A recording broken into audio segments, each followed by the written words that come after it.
too, right? Even if it was just the first game and no prediction last game. So, Thank you, sir. Yeah. We may have some action here. Give me some time to think and maybe be biased on a first blood. Yeah. Let's see who gets first blood. Yeah, I think Beast Coast are gonna win now. Yeah, you know. Yeah, you know they got it. So, first. I'm not even sure if that. I was gonna say Entity. I'm still feeling Entity a little bit here with the draft. Well, what's swinging you towards Entity? It just feels easier to execute, like some of these combos, like the Chrono Skywrath ulti. Like, I really like what the TA does in terms of rounding out Beast Coast draft, and even with the some of the rough matchups. Like, I think TA just hitting a faster time, like all the points you made, I think were fantastic, and that's like why TA was kind of the perfect pick for them here. But I just think Entity is going to have this big team fight, and I think Silencer gives them a really, really advantageous team fight once we get to the mid game. Do you think there may be concerns on their playmaking ability before the mid game though, from like 8 to 15 minutes? Oh yeah, even the entire game potentially. Okay. Like even after that, it's like, I mean, you've got Beastmaster Roar, I guess, but I mean Void Chrono, but like that, if Void Chrono is what you're initiating with, like Void doesn't like to be the one to go in first a lot of the time. So I think at all stages of the game, their ability to start fights and make plays is a concern. I think they're just trying to make up for that by having this like crazy good team fight. Okay. Let's see. Are they able to get to the stage where it's an even game, where then the team fighting should just be a big enough advantage where Beast Coast are unable to address that. Really, it needs to start off the back of the lanes. That's where we need to put the attention onto. And did you feel like there's any lanes so far with the setup that like should be super one-sided? I definitely top lane the Venom versus TA. I wouldn't say super one-sided, but it should be a tough time for the TA. But there's a lot of fighting going on here. There is. Toby running into a neutral, that hurts. Yeah, but Kataumi's damage as well is hurting Stinger. Be able to get the kill, but a lot of back and forth. Stinger's got the cell to be able to repair all the damage for Kataumi. Looking for a concussive, won't find it, so he gets full salve value. That's really nice for the Lich's lane. But yeah, definitely. this top lane is where a lot of the aggression is going to be, but Void also down bottom, getting very low. So there's first blood. Toby goes down. Bites off more than he can chew there. This is not what you're hoping for, right? Against the Venu into the TA lane. Usually is a very good time. So the fact that Beast Coast are able to find that early kill, make this lane a little bit more bearable. And the fact that TA picked it up as well made a big difference as well. Just getting early boot stick, all this extra regen as well. Actually kind of helps swing the tide and make this top lane, I think, a bit more of an even matchup. Or what we're seeing so far is a Beast Coast favored matchup. Now, how about bottom lane as well between these two? Of course, your Snapfire off lane is something that we've seen from South America a lot. Like this is it seems like it doesn't even matter what patch it is. They will still pull it out. One of the few teams, even it doesn't matter what role they'll pick the hero, because we don't really get Snapfire a whole lot. So do we think kind of the spam out of the Rubik and the Snapfire might be a bit too much for Entity to deal with bottom? It looks pretty damn good. Obviously after the Arcane Curse is annoying, but usually these like double range offlaner duos that are kind of squishy are really good, except against like heroes that get on top of them and cause problem. Like if you have like a Lich plus Wraith King, for example. Okay. He wanted to die. He's like, I need the founder trip. Yeah, he almost brought the Venom with him as well, but unfortunately not to be. So both of them will get the fountain trip with Stinger and Jimpa. Yep. That's gonna stabilize and really swing this top lane now Radiant's favor. I think this is what the Venom needs. It's just a few levels.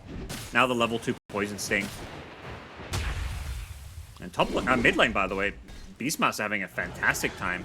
18 last hits, although so starts. They're both just free farming away here. I wonder if Stormstorm is going to use his boars to try and stack, or if he needs them to play this lane. Because we see often with the off lane, actually, Jim Park trying to hide under the cover of the meld. Will be okay because the Gale has already been used. They might try and get a decent chunk of damage into Stinger though. This Lich is in a lot of danger. Turns with the Sinister's Gaze, tries to do whatever he can before he dies, but now Jim Park stepped up a bit too far. But a Fairy Fire and a Stick Charge to work with as well. Refraction as well to mitigate some of the damage, but Katomi knows no fear. Now he might even look for a deny as well after getting those kills. Yep. Wants to die the tower before anyone respawns and can leech that XP. Bottom lane. Whoa. Well, there's that kind of nuke and burst potential like we were speaking about between Schofield and Sacred. Yep. If you can't fight back against double range nukers, the lane is just like doomed in some ways. Like you're never going to win this lane. And Void is not a hero that can really go in and get aggressive. He's not like a Wraith King or like a Juggernaut or Ursa type hero. So he's just looking to passively farm, and those are the kind of lanes, double range is really good against. So this bottom lane is just a lane that you're not expecting the Void to have a great time in, and it's reflecting the CS. Just the 15 last hits down here, so it's a tough time for Watson. Wonder if it's going to be that Midas build up for him.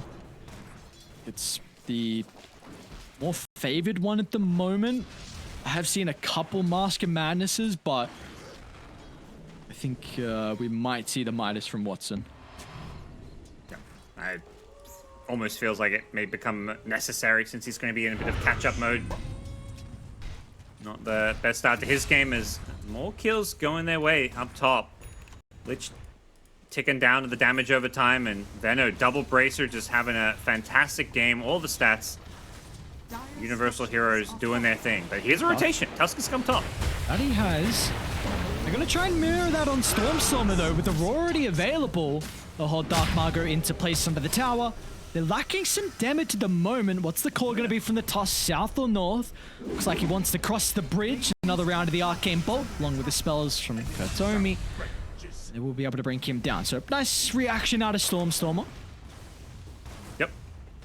Gets the kill to even things out there. Ultimately, that's what the Tusk has got to do, is make these moves to kind of try and free up some space to give TA a better game, because TA's going to keep trying to come back to this top lane, but it's probably going to be forced to jungle very early. A high-level Veno, every single extra stats you get just makes this lane harder and harder to play. Like, Veno's lane is getting easier while the TA's is getting harder here. Like, your best shot at winning this lane was level 1, level 2, and now that Veno's level 5 with double bracer, this lane is basically over.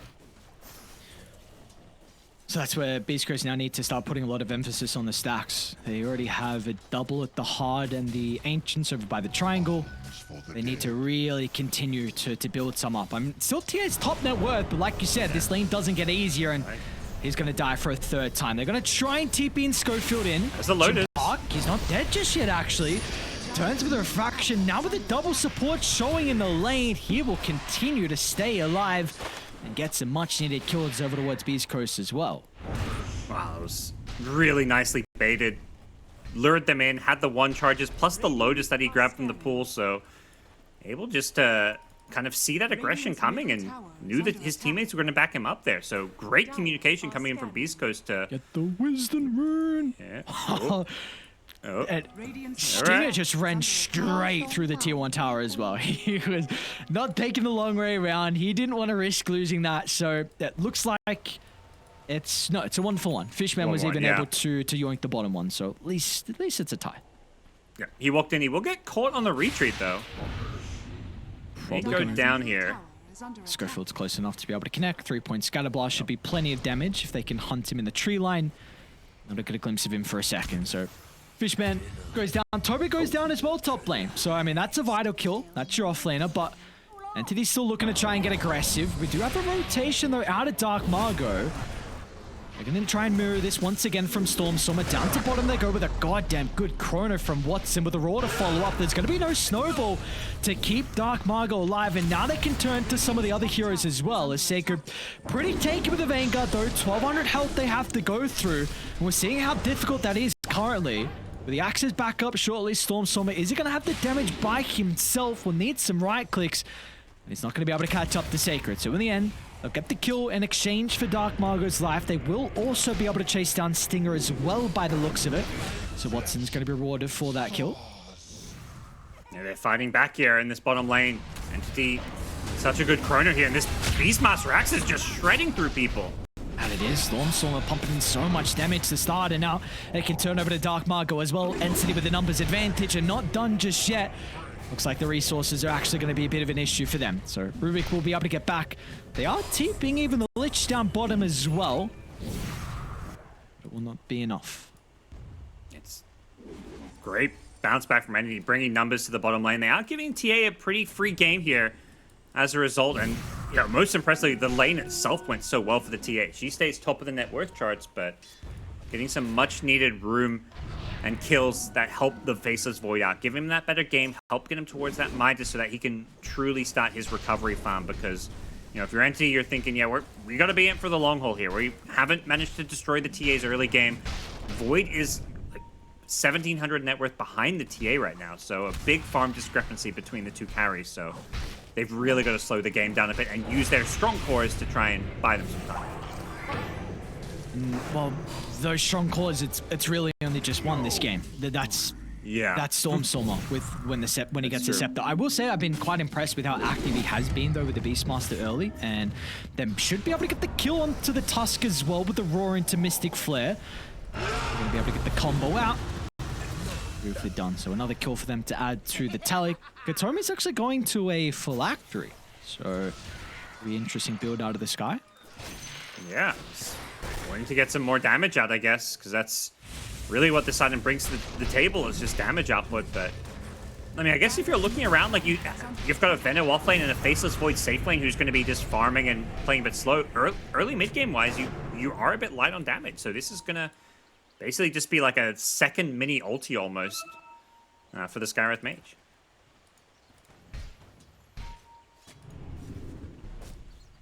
Do you feel like there's a team that is a little bit happier with the status quo of this game? I would say Beast Coast, just because of how top lane went. I think the biggest liability for their draft was like TA getting shut down. I think the TA having a good game is very crucial for their mid, just how this game, I mean, they picked like a almost pseudo 4 protect 1, but it's like not like a late game carry in the TA. They're looking to hit like a TA, you know, Dragonlance, Deso timing, take Roshan, take all these outer towers, and snowball the game. So they needed TA to have a good game, and that's happened. So I think Beast Coast is happier, but I don't think they're in a dominant position by any means. Yeah, I think the one issue for me with Beast Coast is just how can they unlock Dark Margot? We see he's really struggling with the Tusk. 4 deaths. This is a hero that can easily fall behind, and that can very much be the case this game. So yeah, whenever Tusk was getting played mid, I think he definitely was one of the best mid Tusk, but he's going to have to get pretty crafty with finding some value out of his hero this game.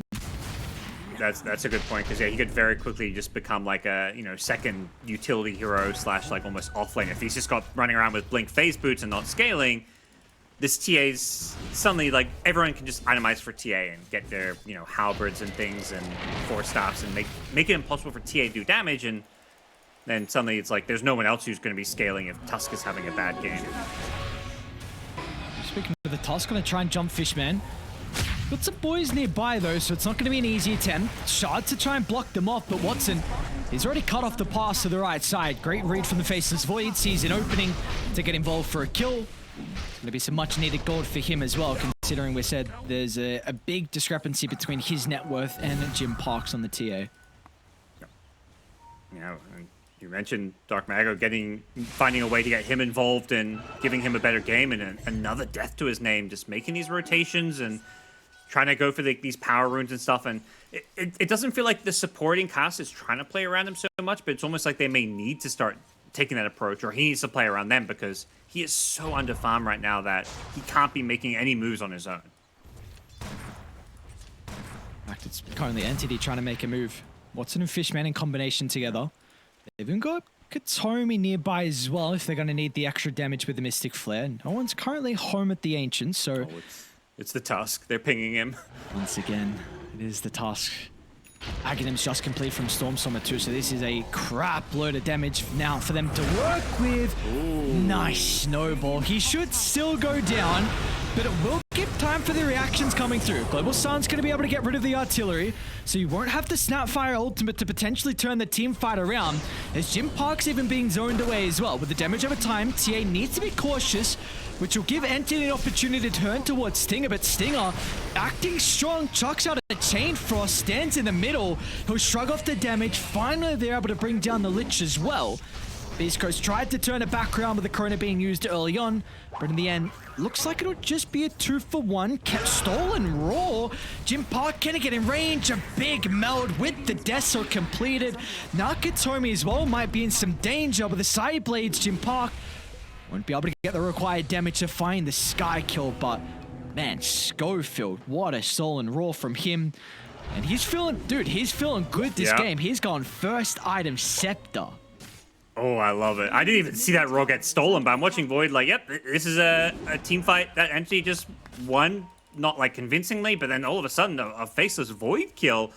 And TA coming in to swoop the kill with a Meld Strike, plus getting the Deso bonus damage is a huge swing for Beast Coast. They've got an Ancient stack to fall back to for Jim Park to farm as well, so...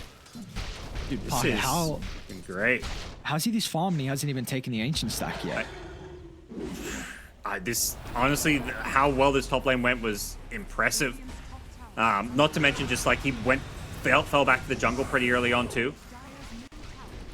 Yeah, we'll take another look at this fight. Just fantastic kind of bait here towards the end. They, they were willing to sacrifice Toby just to, take a nice 2-for-1 here, and I think Faceless Void just not getting the memo that Roar had been stolen here. Back live, Jim Park. A smoke down to bottom. The tier's going to try and TP out. Can he make it? Oh, he got away. Is he going to die inside the base? It doesn't look like that's going to be the case. And now Sacred, can he TP out too? Okay. Watson gets the bash at the last second, so a 1-for-1, but TA gets out. You rotate everyone bottom for Entity as well, just to get the kill onto Sacred. Yeah, that's big commitment here, but I think you have to bring numbers. You're fighting without your, I guess, your Faceless Void and Chronosphere, so you bring all 4 of the others. They may get a +1 in the Lich here. Looks like they definitely will. All right. Poor Stinger. You got Boars or Plague Woods, whatever you need to be able to bring him down. So top lane though, Schofield still with the stolen raw to work with. It's a late global silence, Watson. We'll get the time walk away. They're going to be cautious about the turnaround Chrono because the TPs are starting to come in. Watson doesn't want to go for it though, continuing to play defensively.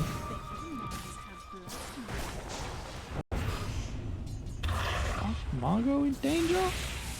I think forcing a fight here without Global's a bit risky though. Gotta imagine Entity's going to be looking to...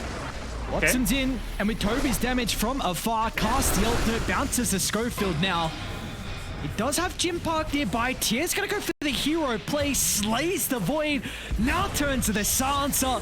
This is the stand-in performance you were hoping for. Jim Park on his main hero turns up huge, means they are able to come out on top in that trade. Yeah, and that's exactly the risk I think that they couldn't afford to take. You didn't have Skywrath up there with you, so yeah, you eventually killed him in the Chronosphere, but TA being nearby meant, like, once you've used Chrono and all your spells just to, you kill a Tusk, but again, this Tusk is not really a core anymore. That's like the ideal fight for a TA, where all the spells, the stuns and slows in the Chronosphere get used on your teammates, so it's a complete field day for the Jim Park there just to clean up. Great kill from Mr. Stormstormer. Could be a bit cautious over the Chain Frost bouncing back. And now have also the Mortimer Kisses from afar. Looks like Stormstormer is in some trouble. He's got a bit of a streak as what is that damage? The bongos. The Stormstormer. Okay, still will go down. The meld damage from Jim Park helps secure the kill. Tomi's going to TP out. With all that going on, they did leave a neutral item on the ground. So, 1 tier 2 neutral, less for Entity. Okay. Not game-changing, but definitely can be significant. A little thing like that can add up in Dota.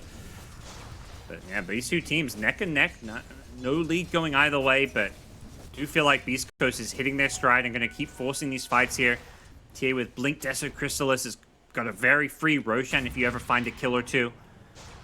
Roshan will just melt to the physical damage of a TA here. So you're going to be very disciplined and careful of your entity, because any lost team fight now is going to, you're going to see objectives just fall so fast.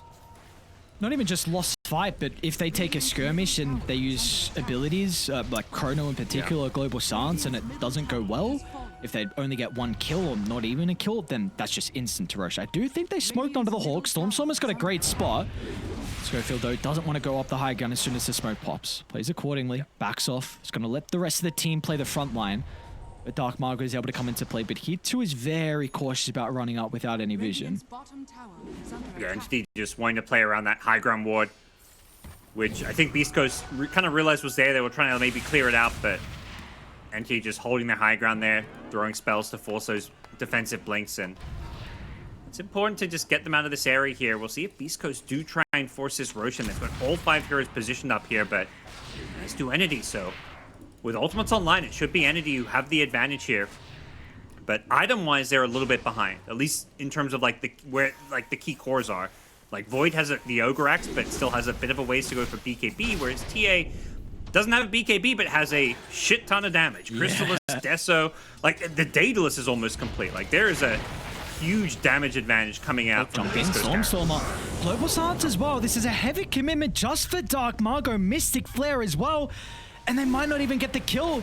Can he get the blink away? Watson sets up for the Corona's feet onto 3 as well, but is there going to be damage?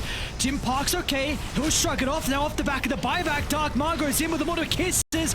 Watson's in trouble. Tries to get the time look away. Faceless Void's going to be able to retreat. Looks like Toby's the one that's in trouble with a snowball over the top. They'll close the distance. But where's the damage out of Jim Park, TA? Playing a little bit cautious at the moment. Doesn't want to over-position Schofield, though. The Scepter completed, so gets the bash off the back of the Time Walk. Means that a second member will go down on Entity soon to make it a third. Schofield again! Catches out Stormstormer. We don't see a lot of the first item Scepter from Schofield, but there's a little bit of flair with this Rubik in this game 1. Yep. And they're going to come in at the perfect time to take the enemy Tormentor, get the shard for the Lich. It started, for Entity, it's like, okay, we got a kill on their Tusk. He bought back. We just got to get out and cut our lot. Even giving them Roshan there is still fine, but the get out part is what was tricky there. There's just so much chase potential when you've got this Rubik who, Time Walk doesn't seem like the scariest spell to steal, but when you combine it with the lift and the chase range for Schofield, nobody was getting out alive there. Jim Park solos the bottom Tormentor, so double Tormentor going their way on the Beast Coast side. It feels like in these fights for Entity, it's a difficult call, because if you don't kill Tusk, if you jump someone else, he can always blink and snowball save. But if you overcommit for him, he's lower than Rubik on net worth, and Stinger's 300 gold behind. So if you use every single spell on him, fights are never going to feel great. And if you don't, they don't feel great as well besides that. So it's a really difficult call for them to make now. Yeah. They're almost in this mindset of like, hey, Tusk, he's their mid laner. Like, killing him it's worth using a Chrono, but you can't treat him like a mid laner at this point. Did you see what he just did? Schofield jumped in, backed off with the second use of the Time Walk, so he scouted their positioning out. Is now well aware of Entity's placement. Again, Schofield. He's such a nuisance. They want to take him out. Kill Schofield. They'll be too late, though. All the attention put on the Rubik means that Aegis is picked up, and now Jim Park, he's going to jump in. What's the call? It's a late Global Silence, but the damage, it's been dealt. 3 members are gone. This TA is way too farmed. They're going to catch out Stormstormer as well. Another stolen Roar from Schofield. They might not even need it for the kill on the Beastmaster. Dark Margot will jump over the top and make it a 4-for-0, securing the ultra kill for Jim Park. And he's got Alchemist net worth, Parker, 20k at 22 minutes. This is probably the most farm TA I've seen in a very long time. Absolutely insane. This is TA into Veno. You'd think TA is the counter to Veno in a game like this. I mean, they picked into it. He was confident in the matchup. With the Lich support, the lane went fantastic, and he is just snowballed out of control. And with Aegis ready to go high ground, you mentioned, TA is one of the heroes that got hit hardest with the BKB change, and Parker says the answer to that is just not going BKB.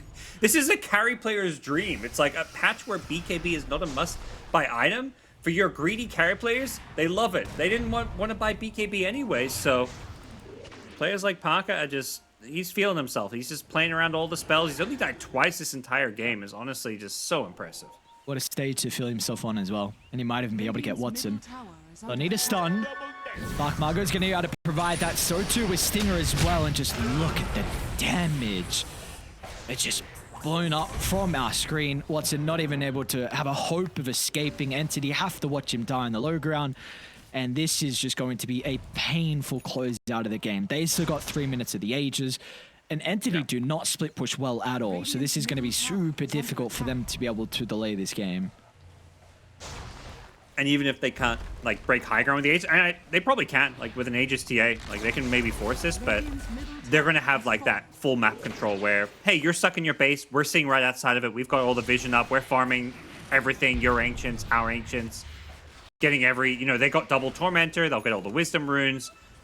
15k gold lead becomes 25k gold lead. The game just gets out of control here where, Void can't leave the base and farm, so you don't even have to go high ground here if you're if you're Beast Coast. You're just happy to kind of slow roll this, poke and prod, see what you can get. And I think with 2.5 minutes in, they may even, test the waters, like, once they get their next item or two. But for now, like, Dark Maggo's not even there. He's just farming the jungle. He's like, yeah, you guys got this without me.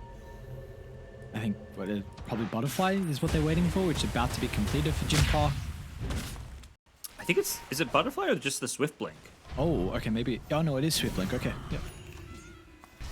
I saw the Eagle Song, just presume. Didn't see the recipe completed, so okay, he's got that one now. I mean, what is the call? I don't even know when he got the Ag shot on TA, but still that is incredible shot for him. Extra vision, more silence. Yeah. They're going to try and jump him. Wall once again gets stolen. Minimal damage onto the TA, though. They barely tickled her. I'm not sure what the game plan was there because we didn't see any follow-up, or, I mean, even if there was, you're probably not killing TA twice, so. East Coast going to be grouped up now. Dark Maggo very close to that BKB that he was trying to finish before, maybe forcing a high ground push, but if they want to go for a high ground push, they got to do so soon. They might not have Stormstormer for the defense on entities with that ward. Parks gets him out, gets the blink before the damage from the trap.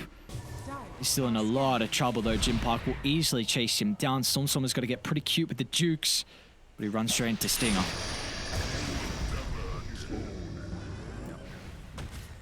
Not a good sign of where things are at here. Just like you say, not a great split pushing team, but it's really their only option is just try get out on the map, get some farm, try not to get caught, but not really the ideal heroes to do so with. And TA is ready to poke at that high ground now.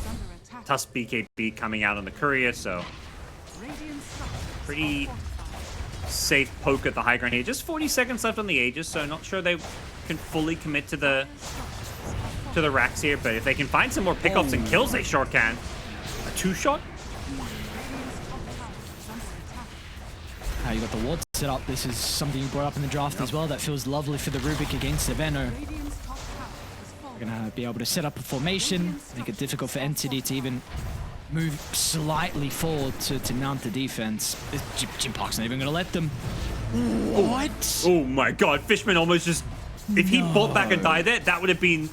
I've never seen that in Dota. He almost died there. What was that? I wish the buyback into Sideblade's death would have been historic. Ew. That takes some discipline not to type a couple of letters after that. I tell you what, my god.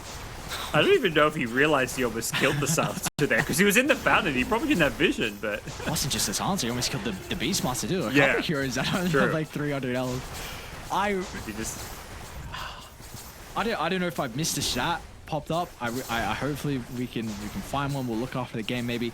I really think this is going to be the most fun TA. This is ridiculous, this net worth.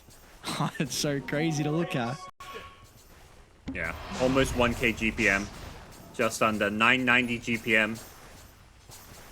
One more team fight and maybe a high ground push. We could see that breaking 1k.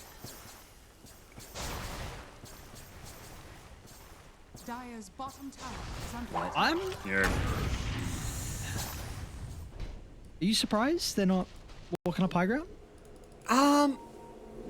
it's a little. I mean, it's the combo potential. You know, you're the Chrono plus like Skywrath ulti or a Beastmaster Royal, like plus the global silence. Like you can't reliably like save somebody who gets jumped. Like the Tusk Snowball is not a reliable save against the Chronosphere. It just feels safer to stall it out and wait for Aegis here, especially if Entity's just going to sit in their base. Like, it's almost like this is how you punish them for like camping in their base. It's just by like saying, okay, we won't push. Like you guys want to avoid fighting us, we're gonna just slow roll it. Just kept the guarantee. Dude, Yeah. no way. What have you looked at the probability recently? What do you think it is if you No. haven't? 99. It's 16% for Entity. What? Okay. What has gone wrong in games for that to be 16%? I mean, I guess the void teamfight factor. I mean, I probably Gaben doesn't like this dire drop because there's like no carries. Like the TA is a carry, but they have like 4 support heroes. So it's probably like rating this dire drop is like, oh, this drop sucks in the late game because they have 4 supports. But I'm not sure. That seems very. Oh, he sucked him out of the base. No way. Okay, he can force in his okay. Just showing off. This is like, look what I can do. Lich almost has an Ag Scepter, by the way. Yeah, I just saw that. All right. Some Q potential plays out of the AoE Sinisters Gaze, almost like a white hole for Stinger. So we shall see. So, what? Oh. What was?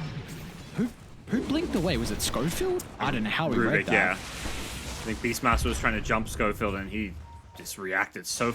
Even when he's been stealing Roar, he like basically reacts, I think, to like the animation or like the sound cue because he was stealing it before like the Roar was even like finished the cast animation. So he is so quick on his fingers. And his item build as well is he's going Wind Waker next. So this is just like. That's your guarantee, right? You mentioned maybe a little bit worried about high ground because of the threat of like the Chrono team fight as we see Stinger.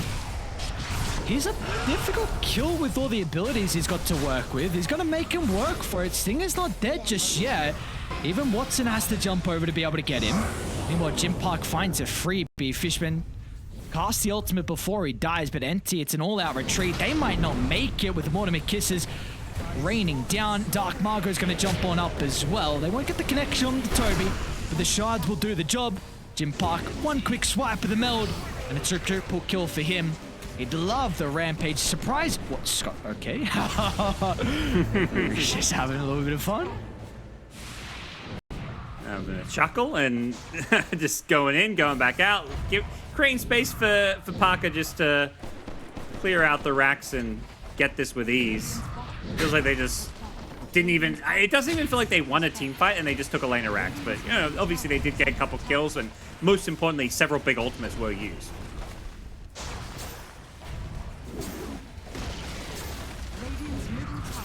Oh, he's level 25. Very cool. Second highest is Stormstormer at 19. And why not add a couple of kills with the Hurricane Pike? Stormstormer will get shredded apart. Watson finds a Chrono, but great reaction out of the BKB. Chrono got stolen as well from Schofield, so let's see how he's going to be able to utilize this ability inside the fight. There's meanwhile TA still alive, burned out of refraction, but she's just way too far ahead. And they're going to be forced to call it quits. What a dominant performance from Beast Coast. It was close early on, but it really just got to a stage where there was no hope